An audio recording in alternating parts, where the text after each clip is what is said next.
Malta kienet fost grupp żgħir ta' 7 pajjiżi fl-Unjoni Ewropea fejn fl-2015 il-pis tat-taxxi naqas.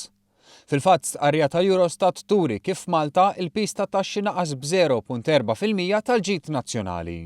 B'kuntrast, fl-aħħar sena tal-amministrazzjoni preċedenti kien hemm żieda ta' 0.2%. L-istatistika tal-Eurostat tikkonferma li f'Malta il-pis tat-taxxi fuq id-dħul tal-familji huwa ta' 6.8%. Fil-waqt li l-medja Ewropea hi ta' 9.4%.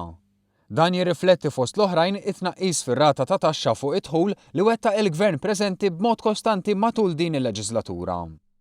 Fl-istess ħin il-pis tal-bolla f'Malta huwa kważi nofs il-medja Ewropea. Stqarrija tal-Gvern tgħid li dan jispjega għalfejn f'pajjiżna għal 3 snin konsekuttivi kellu l-ogħla tkabbir fl-impjiegi minn fost il-pajjiżi Ewropej kollha.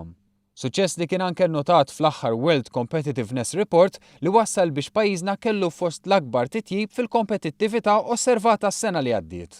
Dan is-suċċess tenniet l-istqarrija tal-Gvern huwa meddet mill-Oppożizzjoni li hija kommessa li ddaħħal pis ġdid ta' bolla fuq il-ħaddiema u fuq min iħaddem permezz tal-iskema tas-Second Pillar Pension.